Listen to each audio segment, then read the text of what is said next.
বৃহস্পতিবার দুপুরে লিটন দাস, শরীফুল ইসলাম, মেহেদী মিরাজ, তাসকিন আহমেদ, মুশফিকুর রহিমরা একে একে বাসে উঠছেন। কারণ প্রধান উপদেষ্টার সঙ্গে সাক্ষাৎ করতে যাওয়া। পাকিস্তানকে ঘরের মাঠে হোয়াইট ওয়াশ করে আসা গোল্ডেন ট্রফিটা হাতে নিয়ে সবার শেষে বাসে উঠেছেন অধিনায়ক নাজমুল হোসেন শান্ত। দলের সঙ্গে প্রধান উপদেষ্টার সঙ্গে দেখা করতে গেছেন সভাপতি ফারুক আহমেদ সহ বিসিবির শীর্ষ কর্মকর্তারা। পাকিস্তান সফরে টাইগারদের ইতিহাস গড়ার সিরিজ জয়ের অন্যতম প্রধান কারিগর ছিল পেস ডিপার্টমেন্ট। তাসকিন, নাহিদ রানা, হাসান মাহমুদরা গতি আর সুইংয়ে নাকাল করেছিল স্বাগতিক দল। কিন্তু এবার ভারত সফরে রোহিত কোহলিদের বিপক্ষে কেমন করবে পেস ডিপার্টমেন্ট? এই প্রশ্নের শতভাগ সঠিক উত্তর মিলবে মাঠের লড়াইয়ের পরই।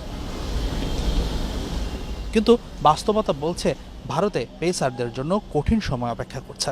তাদের জয়ের নায়ক হবার সম্ভাবনা কম, কারণ দুটি: উইকেট ও বল।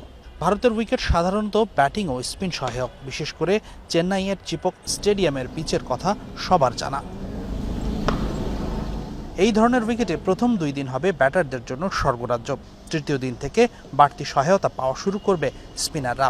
এখানে পেসারদের জন্য আসলে তেমন কিছু করার সুযোগ থাকছে না। ব্যাটার আর স্পিনারদের লড়াইটা হবে চেন্নাই ও কানপুরের 2 টেস্টে। ভারতের স্কোয়াডে 4 জন স্পিনারই প্রমাণ করছে সে কথা।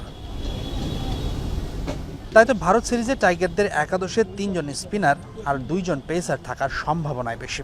2 টেস্টে বল হাতে লড়াই করতে হলে মেহেদী হাসান মিরাজ, সাকিব আল হাসান, তাইজুলদের নিতে হবে বাড়তি দায়িত্ব।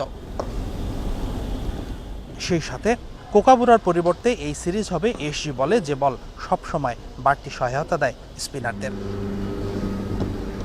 এদিকে ব্যাট হাতে অবদান রাখতে কঠোর অনুশীলন করছেন বোলাররা। বৃহস্পতিবার তাসকিন আহমেদ করেছেন লম্বা সময় ধরে ব্যাটিং অনুশীলন। কোচের ভূমিকা নিয়ে তাকে বারবার পরামর্শ দিয়েছেন ইনফর্ম মুশফিকুর রহিম। হাসিনুর রহমান, যমুনা স্পোর্টস, ঢাকা।